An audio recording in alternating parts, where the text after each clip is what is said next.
দেখ আজকে আমরা গ্রুপ 2 অর্থাৎ এস ব্লক এর দুটো জিনিস পড়বো আমরা, যেটা আগের দিন আমাদের হয়নি। সেটা হচ্ছে একটা হাইড্রোজেনের সাথে বিক্রিয়া আর একটা হচ্ছে হ্যালোজেনের। বাকি অক্সিডের বা অন্যান্য কার্বনেট যেগুলো ছিল নাইট্রোজেনের সঙ্গে বিক্রিয়া সেগুলো অলরেডি হয়ে গেছে অক্সিজেনের বিক্রিয়া। সো দ্যাট এই বিক্রিয়াটা গ্রুপ 1 এর ক্ষেত্রে আমরা সবাই দেখলাম এমএইচ ফর্ম করেছিল, ডাইরেক্টলি সবাই হাইড্রোজেনের সঙ্গে বিক্রিয়া করবে। এখানে যে পাঁচটা এলিমেন্ট আছে beryllium, magnesium, calcium, strontium, barium, এই চারটেকে আলাদা করে বক্স করবি। এই চারটের সাথে হাইড্রোজেন লিখে রাখবি, নোট করবি, সরাসরি বিক্রিয়া করতে পারে।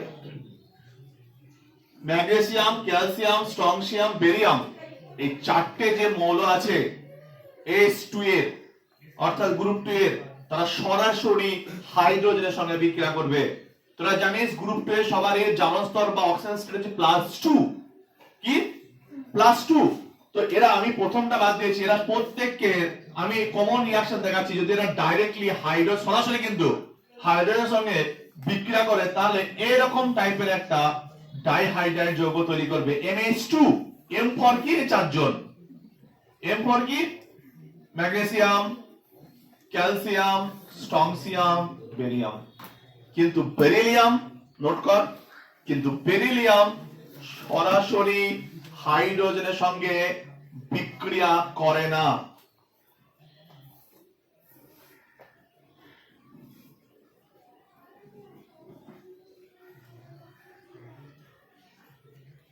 তাহলে বেরিলিয়ামের হাইড্রাইডটা আমরা কিভাবে তৈরি করতে পারি?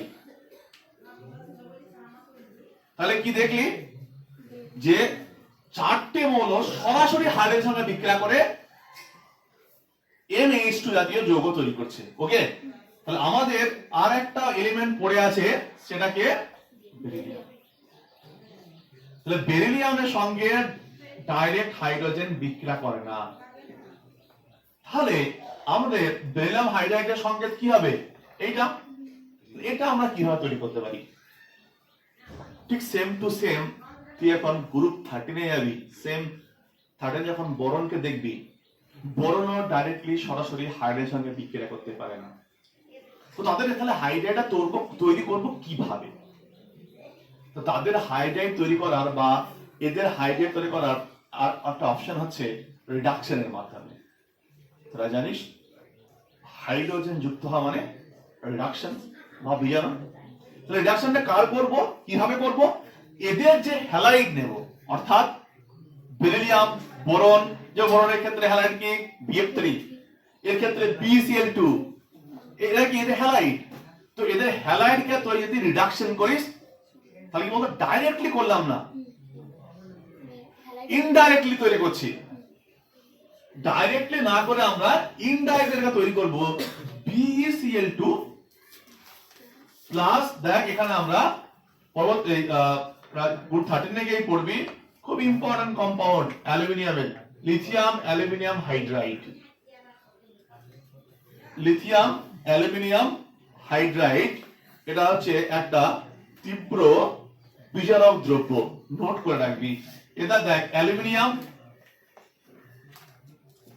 এই দেখ এটা হচ্ছে গঠনটা, এই দেখ অ্যালুমিনিয়ামের দেখ 3 মাইনাস, কারণ অ্যালুমিনিয়ামের কি বাইরে তিনটের সঙ্গে তিনটে 3 3 6 হয়ে গেছে, দুটো ঘাটতি আছে, তাহলে একটা H মাইনাস দুটো দিয়েছে, 8টা হয়ে গেছে, ওই জন্য মাইনাস।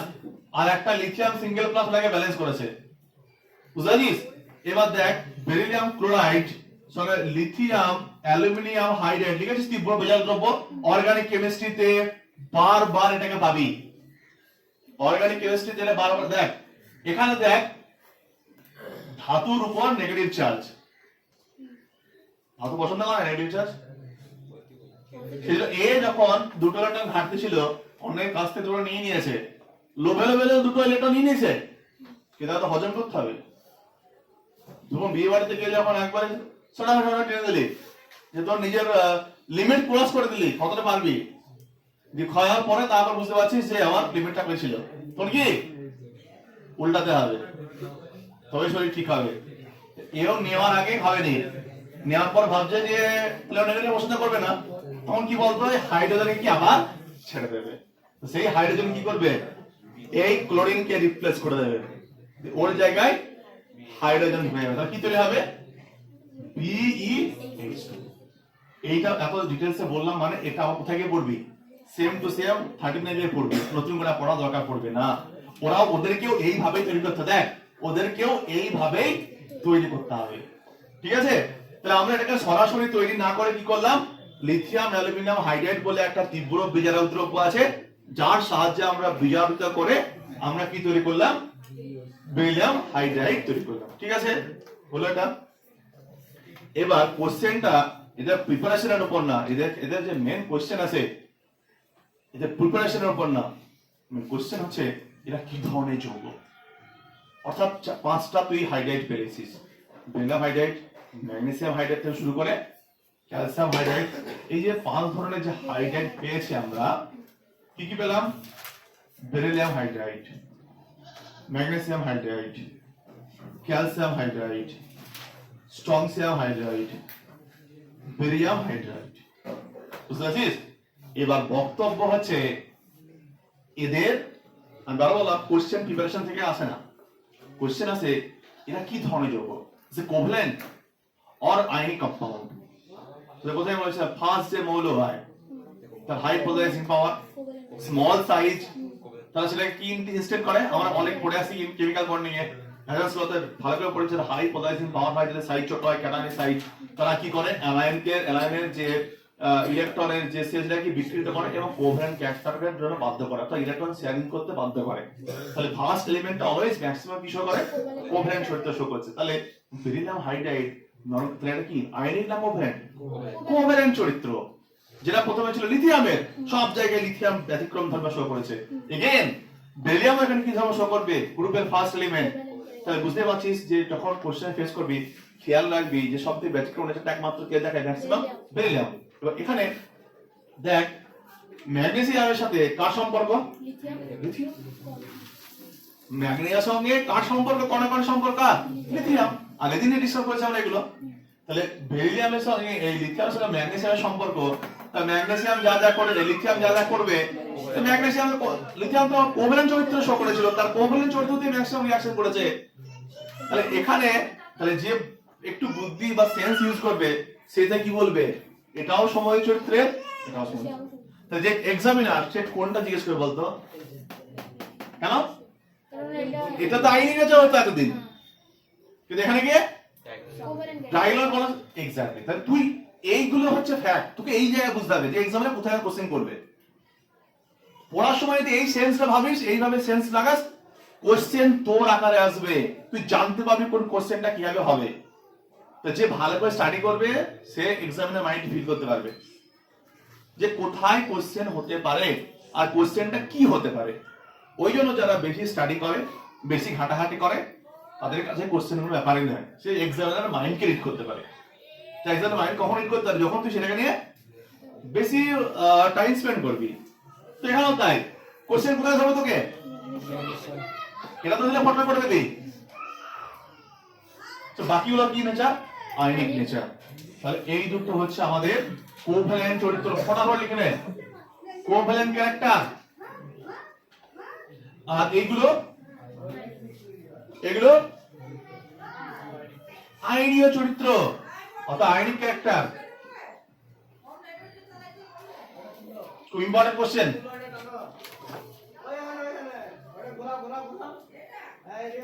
এই তোরা জানিস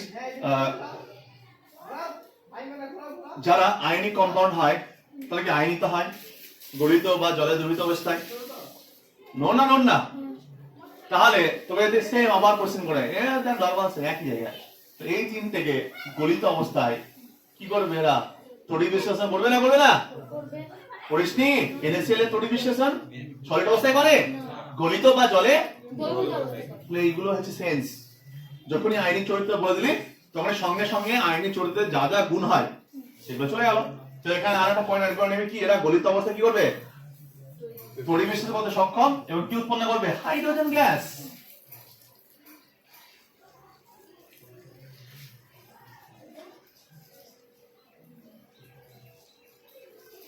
ঠিক আছে। কি করবে? হাইড্রোজেন গ্যাস তৈরি করবে।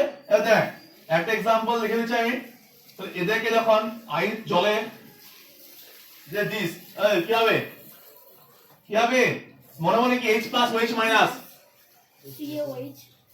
COH না OH2 টাইমস, তাহলে প্লাস 2 চার্জ, তাহলে কি হবে প্রোডাক্ট? এটা তো কমন প্রোডাক্ট। তাহলে H প্লাস আর এটা H মাইনাস কি হবে? এটা কি উৎপন্ন করবে? হাইড্রোজেন গ্যাস উৎপন্ন করবে। জলে যারা আদ্র মিশ্রিত হয় কি উৎপন্ন করবে? হাইড্রোজেন গ্যাস উৎপন্ন করবে। তাহলে বলতো এরা কি রূপে কাজ করবে? যারা হাইড্রোজেন গ্যাস উৎপন্ন করে বিজারক দ্রব্য রূপে। এই জায়গা থেকে দেখতে কতগুলো কোশ্চেন হতে পারে, সবগুলো কিন্তু নন, সবগুলো কিন্তু নন, সবগুলো নন। তোকে এইটুকু সেন্স রাখতে হবে। তাহলে এখানে কি উৎপন্ন করছে? Hydrogen gas. যারা যারা হাইড্রোজেন গ্যাস উৎপন্ন করবে অর্গানিক কেমিস্ট্রি যে ফটাফট জিজ্ঞেস করবে কিসে কাজ করবে। তো যারা হাইড্রোজেন দেয়, বিজারক, অক্সিজেন দেয়, সোডিয়াম পারঅক্সাইড, মনে পড়ছে এগুলো পড়ছে লেখা ছিল তীব্র জারকের কাজ করবে। তাহলে এখানে যে যে হাইড্রোজেন গ্যাস উৎপন্ন করবে সে কি বিজারক লিখে রাখা বলে কেন? এটা বিজারক দ্রব্য হিসেবে কাজ করে। যে যে হাইড্রোজেন উৎপন্ন কোন দিনের কথা বলা আছে? এই বক্স নিতে। ওকে, লাস্ট একটা কথা, একটা পয়েন্ট লিখে নিবি। এই যে ক্যালসিয়াম হাইড্রাইড, ক্যালসিয়াম হাইড্রাইডের নাম আছে, এটা অনেক সময় জিজ্ঞেস করে। এটাকে তোরা মাধ্যমিকে পড়তে হবে হাইড্রোলিথ বলে। হাইড্রোলিথ, ক্যালসিয়াম হাইড্রাইডকে হাইড্রোলিথ বলে।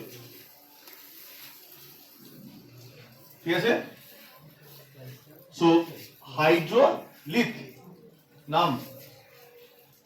এই তিনটে চরিত্র সম্পর্কে আমার জানা হয়ে গেল। তাহলে আইনের চরিত্র, আইনের চরিত্র হলে তারা কি কি প্রপার্টি শো করতে পারে সেগুলো সম্বন্ধে ডিসকাশন হয়ে গেল। তারা ওয়াটারের সঙ্গে আইনি চরিত্র মানে কি ওয়াটারে গিয়ে ডিসলভ করবে। আইনি তো হবে, আইনি তো কি গ্যাস উৎপন্ন? হাইড্রোজেন গ্যাস উৎপন্ন করবে। হাইড্রোজেন গ্যাস উৎপন্ন হওয়া মানে তীব্র বিজারক কাজ করা। একবার রিড করলে এগুলো অটোমেটিক হয়ে যাবে।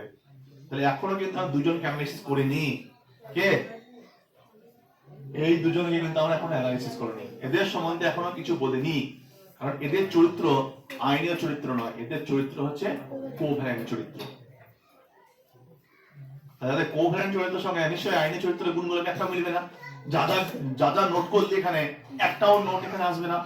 এদের স্টোরি কি পুরোপুরি অন্য স্টোরি কাজ করবে। কোভ্যালেন্টের চরিত্র জানি যারা কোভ্যালেন্ট কম্পাউন্ড তাদের ক্ষেত্রে প্রথমে দেখতে হবে যে তাদের অষ্টপূর্তি হয়েছে কি না, কারণ তাদের স্টেবিলিটি কিসের উপর? অষ্টপূর্তির উপর। অর্থাৎ বাইরে সেলে নিষ্ক্রিয় মৌলের মতো দুটো কিন্তু মনে করছে আটটা হয়েছে কিনা, দুটো মানে হিলিয়াম আর বাকিগুলো আটটা। তাহলে এইখানে হচ্ছে কোর্সে যখনই কোভ্যালেন্ট চরিত্র আসবে আবার গ্রুপ 13 গিয়ে পড়বি একই গল্প। ওখানেও দেখবি প্রথম গুলো কোভ্যালেন্ট চরিত্র করছে কিন্তু অষ্টপূর্তি নাই। তাহলে এখানে বেরিলিয়াম হাইড্রাইড, আবার একটু বেরিলিয়াম ক্লোরাইড, কিন্তু বাইরে কটা করে আছে? 4টে করে। বেরিলিয়াম বাইরে কটা? দুটো। বেরিলিয়াম বাইরে কটা? দুটো। হাইড্রোজেন একটা করে, দুটো হাইড্রোজেন কটা দেবে? দুটো দেবে। তাহলে কটা হলো? কিন্তু হল কটা? 8টা। স্টেবিলিটি আছে? ইলেকট্রন ঘাটতি আছে? ইলেকট্রন ঘাটতি থাকলে কি করবে? ইলেকট্রন ঘাটতি পূরণ করার চেষ্টা করবে। করেজের পর পড়িনি আমরা? করেজের পর পড়েছি না পড়েনি? তাহলে যাদের অষ্টপূর্তি নেই, যেমন একটা দেখে নে বেরিলিয়াম কি করে? বাইরে দুটো দুটো। এই হাইড্রোজেন এই খেয়াল কর। এই জন্য পড়াশোনা মনে রাখতে হয় যে এস গুলোকে যাই পড়ি সবই তো আইনি কম্পাউন্ড হয়, তাদের সব আইনি কম্পাউন্ড তৈরি করছে। যখন বেরিলিয়াম আসবি, লিথিয়াম আসবি, তখন এরা দেখবি এই ধরনের যৌগ ইলেকট্রন শেয়ার করছে, মানে কি খেয়াল রাখতে হবে এগুলো। তাহলে কারণ ওরা তো ইলেকট্রন শেয়ার করে না বাকিরা। তাহলে এখানে দেখ কটা সেন্ট্রাল ইলেকট্রন? 4টে, 2 দিয়ে 4, বাট ইট নিডস 8 ইলেকট্রন।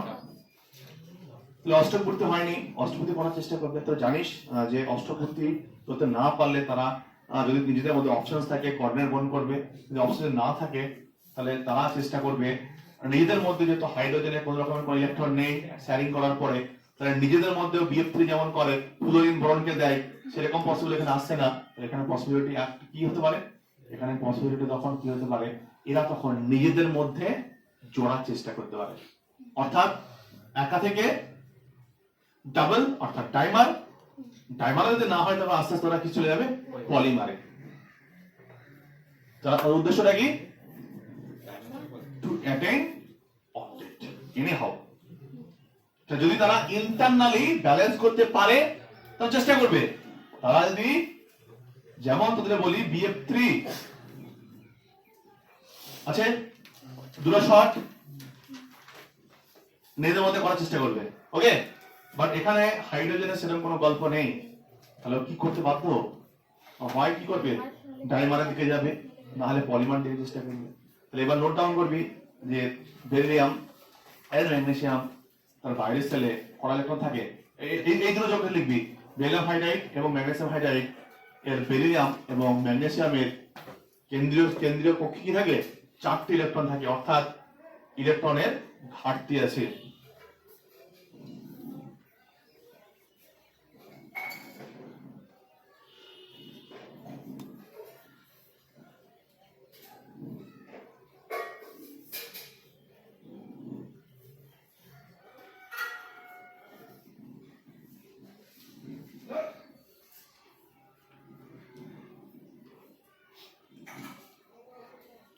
ঠিক আছে?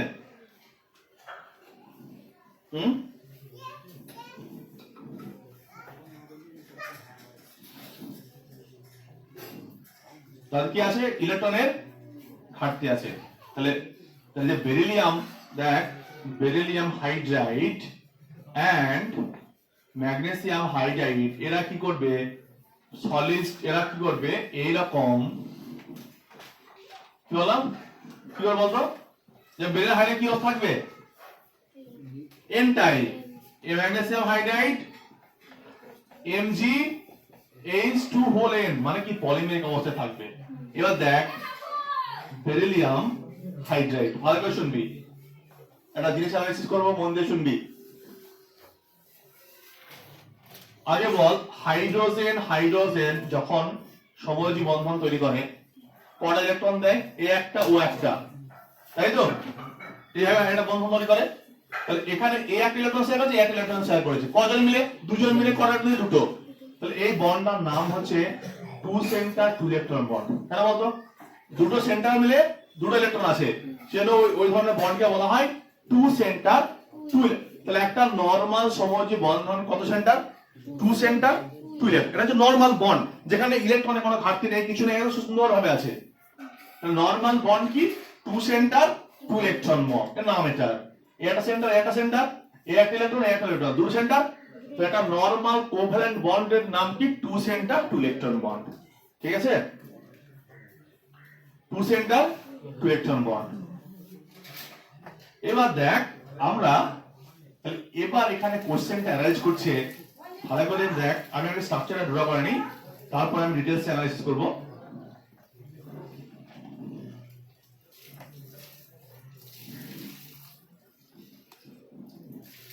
তোরা স্ট্রাকচারটা এখানে আস্তে আস্তে, হাইড্রোজেন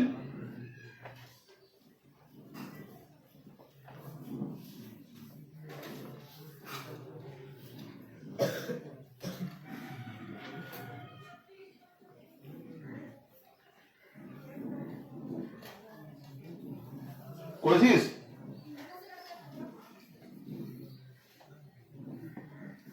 এটা ড্র কর আগে।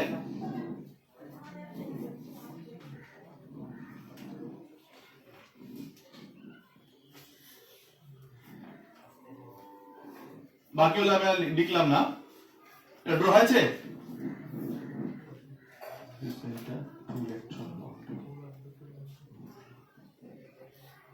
এবার এখানে অনেকগুলো কোশ্চেন অ্যানালাইজ করছে, দেখ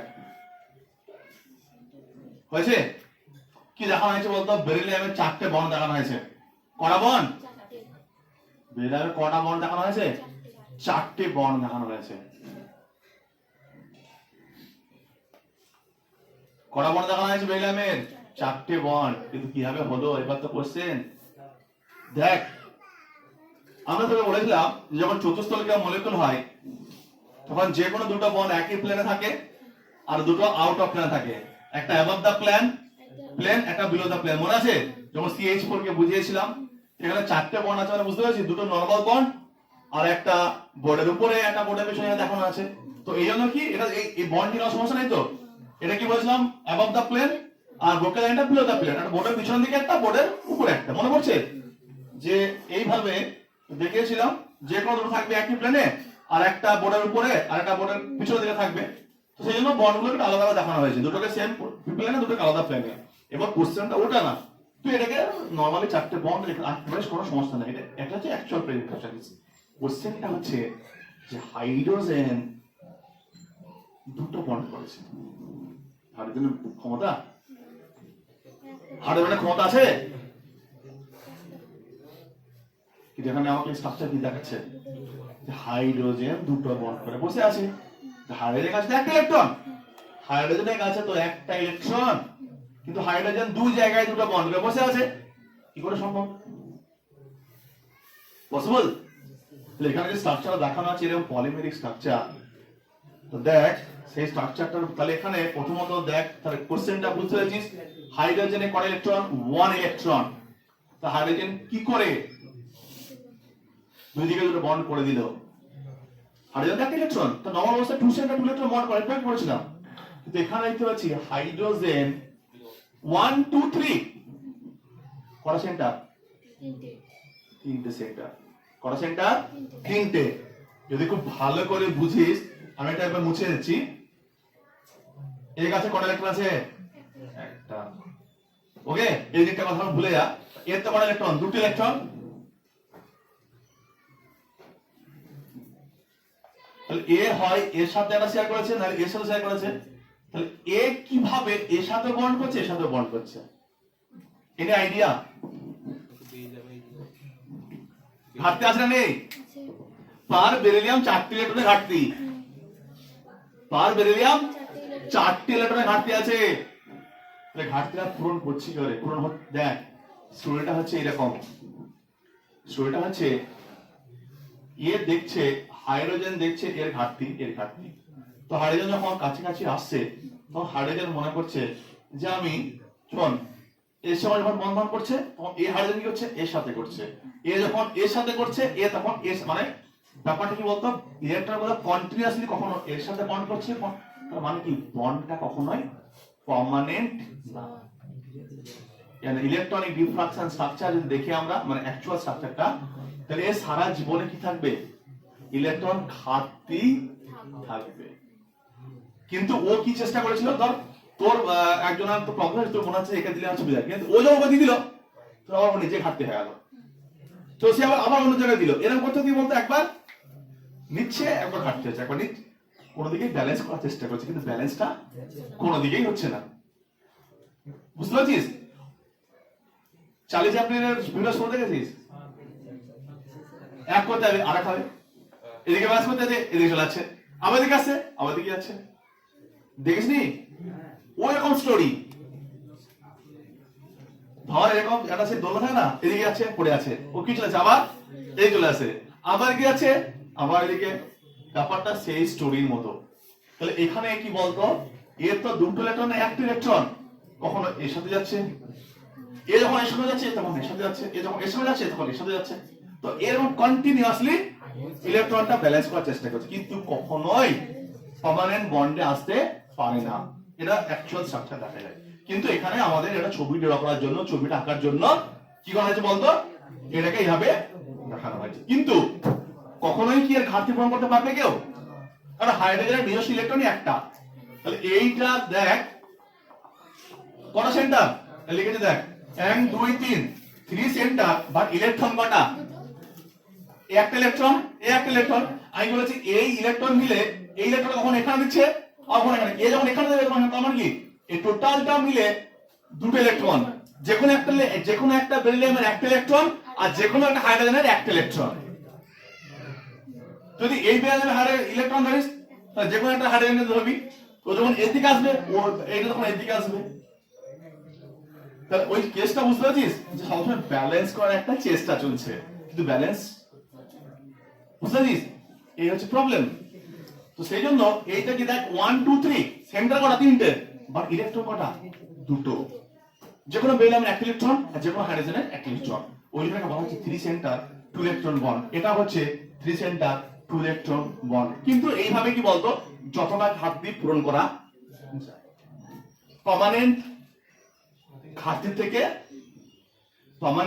কি কখনো একবার ফুলফিল হচ্ছে, কখনো একবার ঘাটতি হচ্ছে, কখনো একবার এই দিকে থাকছে, মানে একটা ইমব্যালেন্স অবস্থায় থাকছে। সো এই ধরনের বন্ধনকে বলা হয় 3 সেন্টার 2 ইলেকট্রন বন্ড।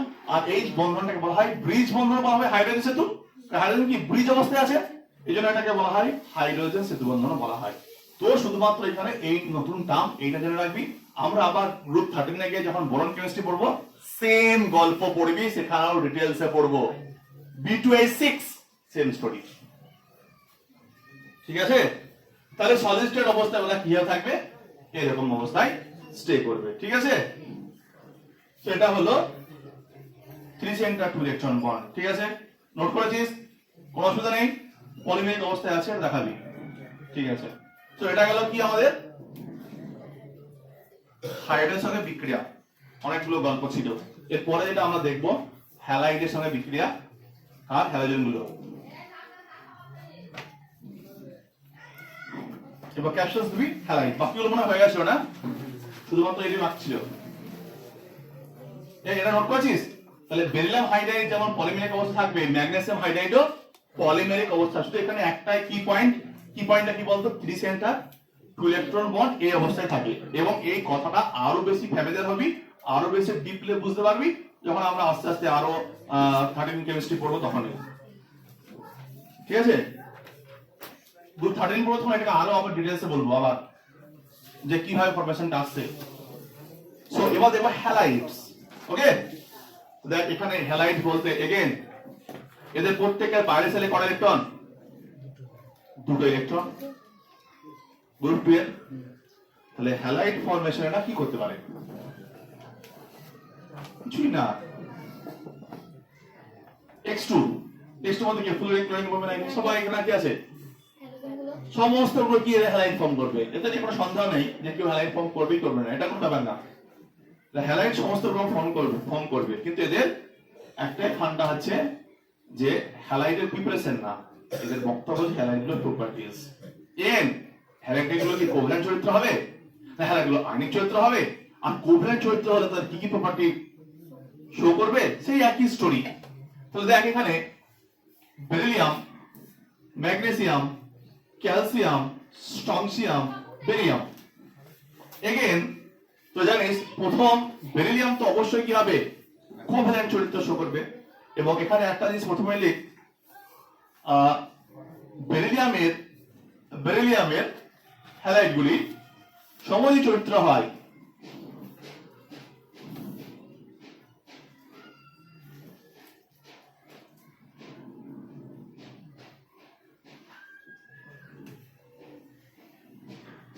ঠিক আছে? দেখ এখানে মেন হচ্ছে, আমি এটা বলছি ভালো করে, হ্যালাইডের যেটুকু পড়তে হবে মেন হচ্ছে হ্যালাইডের বেরিলিয়ামটা হচ্ছে মেন স্টোরি।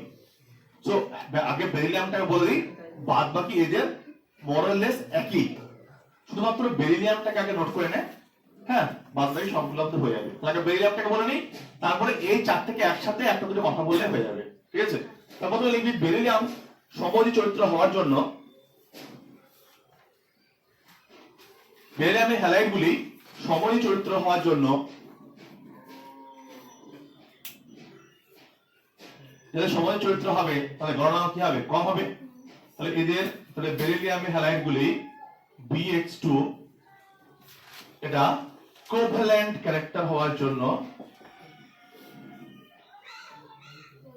এদের মেল্টিং পয়েন্ট কি হবে বলতো, লো হবে, মেল্টিং পয়েন্ট লো হবে। আবার এগেইন আগে আমরা শিখেছিলাম like dissolves like theory, water solubility. তাহলে যারা পোলার তারা পোলারে যাবে, জল হচ্ছে হাইলি পোলার, আর polar ionic compound highly polar. তাহলে এটা তো আয়নিক না, তাহলে জলে কি হবে, দ্রব্য হবে, মানে স্বল্পতা, মানে একদম নেই বললে চলে। এক্স্যাক্টলি, যে দ্রব্য হবে জৈব দ্রাবকে দ্রব্য হবে। মনে পড়ছে লাইট ডিসো লাইট থিওরি? তো এখানে লিখে রাখবি যে এদের হ্যালাইডস গুলি আরেকটা পয়েন্ট, একটা পয়েন্ট এটা হলো, দুটো পয়েন্ট লিখবি যে এরা জলে কি হবে, স্বল্প দ্রব্য, মানে খুবই কম, জলে স্বল্প দ্রাব্য, স্পেয়ারিংলি সলুবল। তিনটে পয়েন্ট হবে, তাহলে কিসে দ্রাব্য হবে?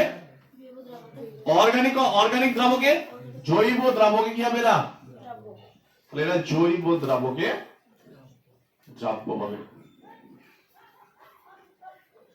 লিখেছিস পয়েন্টটা?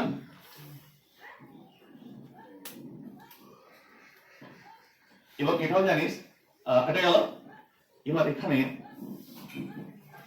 এই দুটো পয়েন্ট নোট হয়েছে, হয়েছে? এখানে আর একটা পয়েন্ট নোট করবি,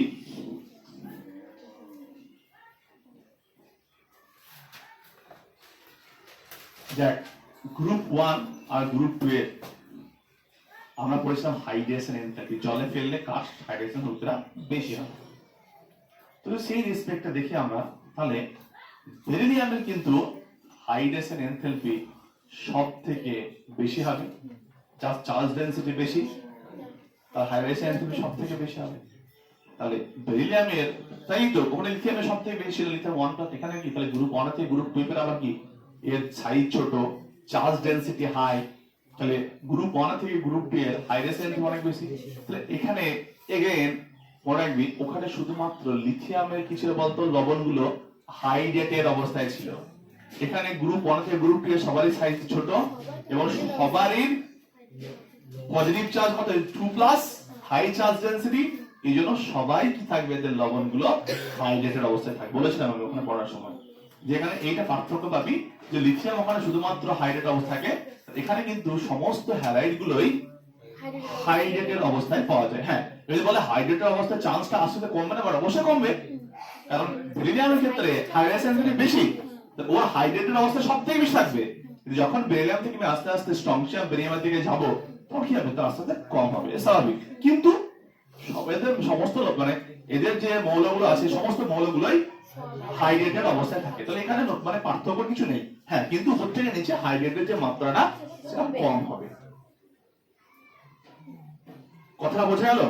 তাহলে এদের, তাহলে কি রাখবি যে বেরিলিয়ামের হাইড্রেট হ্যালাইড গুলি কি থাকে, হাইড্রেটেড অবস্থায় থাকে। কি থাকে? হাইড্রেটেড অবস্থায় থাকে। লবণগুলি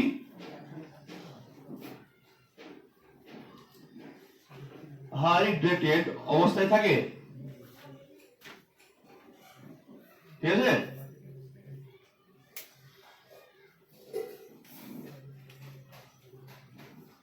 যেমন BeCl2.4H2O, এরকম BeCl2.4H2O, এগুলো এরা থাকবে। ম্যাগনেসিয়াম বলো, বাকিও থাকে, সবাই থাকে, নতুনত্ব কিছু নেই, কিন্তু এটা বেশি থাকবে।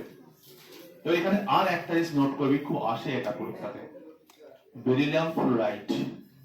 আমি তখন যাই বলছি সব কিন্তু বেরিলিয়ামের গল্পটাই বলছে বারবার, স্পেশালি প্যাটার্ন দিয়ে। এরপরে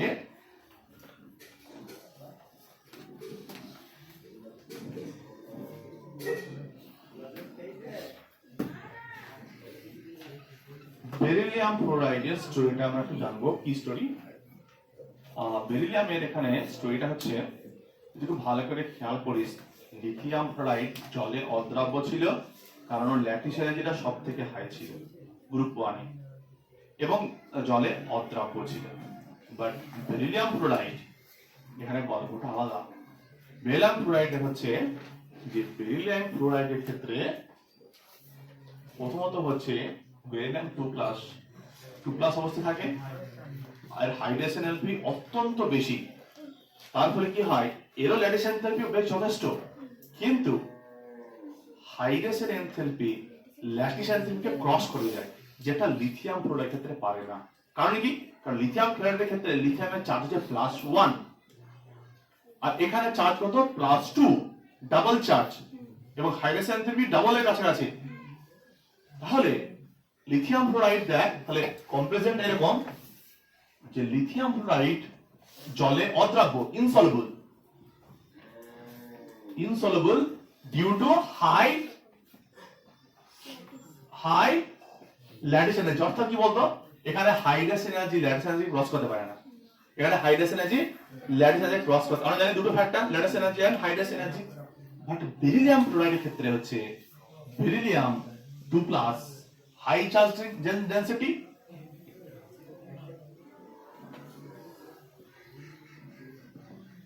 তারপরে কি হবে হাই হাইড্রেশন এনথালপি।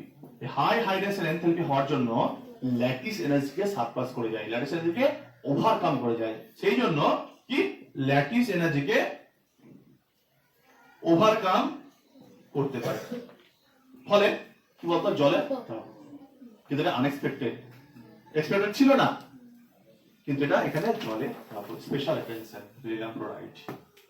সেই জন্য ফর দিস রিজন এটা কি হবে, ফর দিস রিজন এটা কি হবে ওয়াটার সলুবল,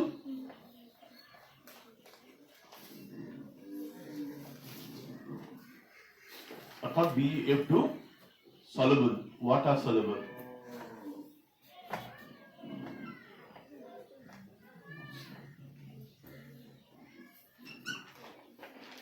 আর এটা হচ্ছে ওয়াটার ইনসলুবল। এইভাবে কম্পারিজন করে পড়তে হবে। এটা high charge density, high hydration enthalpy group 1 থেকে, high hydration enthalpy, high hydration enthalpy হওয়ার জন্য ল্যাটিস এনার্জি কি করতে পারো, ওভারকাম করতে পারে। সেজন্য এটা ওয়াটার সলুবল হয়ে যায়। কিন্তু লিথিয়াম ফ্লোরাইডের ক্ষেত্রে লিথিয়ামের চার্জ ডেনসিটি ওর থেকে কম এবং ওর হাইড্রেশন এনার্জি ল্যাটিস এনার্জি থেকে কম হয়ে যায়, ফলে ওটা ইনসলুবল হয়ে যায়।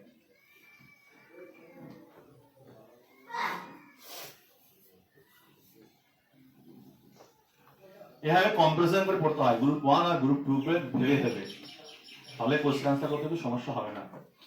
বুঝতে পেরেছিস? যখন গ্রুপ 1 পড়লি বা গ্রুপ 2 পড়বি, গ্রুপ 2 পড়ার সমস্যা নেই, গ্রুপ 1 কে খেয়াল করতে হবে যে গ্রুপ 1 এর হ্যালাইট গুলো ব্যাপার ছিল। যখন গ্রুপ 2 তে ডিভিশন দিচ্ছি পড়ছিস, সঙ্গে সঙ্গে গ্রুপ 1 টাকে আবার দেখে নিতে হয় যে ওদের সঙ্গে কোনটা সিমিলারিটি আসছে, কোনটা ডিসিমিলারিটি আসছে, তাহলে তো তবেই তো ঠিকঠাক কোশ্চেন সলভ করতে পারবি। ঠিক আছে? সো এখানে এটা গেল। তাহলে এরপরে আমরা বাকি হ্যালাইটের গল্পটা বলবো। এবার লিখবি বাকি হ্যালাইট গুলো। এখন যাবো না বেরিলিয়ামে, এমনি অন্যান্য হ্যালাইট গুলি যেমন ম্যাগনেসিয়াম থেকে বেরিলিয়াম অবধি, ম্যাগনেসিয়াম থেকে বেরিলিয়াম অবধি হ্যালাইট গুলি আয়নীয় চরিত্র ক্রমশ বৃদ্ধি পায়। আয়নীয় চরিত্র ক্রমশ বৃদ্ধি পায়, আয়নীয় চরিত্র ক্রমশ বৃদ্ধি পায়। সেই জন্য আয়নীয় চরিত্র বৃদ্ধি পেলে কি হবে, তাদের গলনাঙ্ক কি হবে, বেশি হবে। সেই জন্য কি হবে, আয়নীয় চরিত্র বৃদ্ধি পায় বলে তাদের গলনাঙ্ক বৃদ্ধি পাবে এবং জলের দ্রাব্যতা বৃদ্ধি পাবে। লিখে নাও ওগুলো, লিখে নিয়েছিস? আর আরেকটা কি, এরাও এদের লবণ গুলো হাইড্রেটেড অবস্থায় থাকে, এদের হাইড্রেশন গ্রুপ 1 থেকে বেশি হওয়ার জন্য। তাহলে প্রবল কি হবে, অপোজিট। কার অপোজিট? বেরিলিয়ামের অপোজিট, যে এদের আয়নের চরিত্র আস্তে আস্তে ইনক্রিজ করছে। আয়নের চরিত্র যদি ইনক্রিজ করতে থাকে তাহলে এদের ওয়াটার সলিবিলিটি দিকে চলে আসবে, কারণ মোলারিটি বেড়ে আছে। তারপর আর কি প্রপার্টি শো করতে পারে,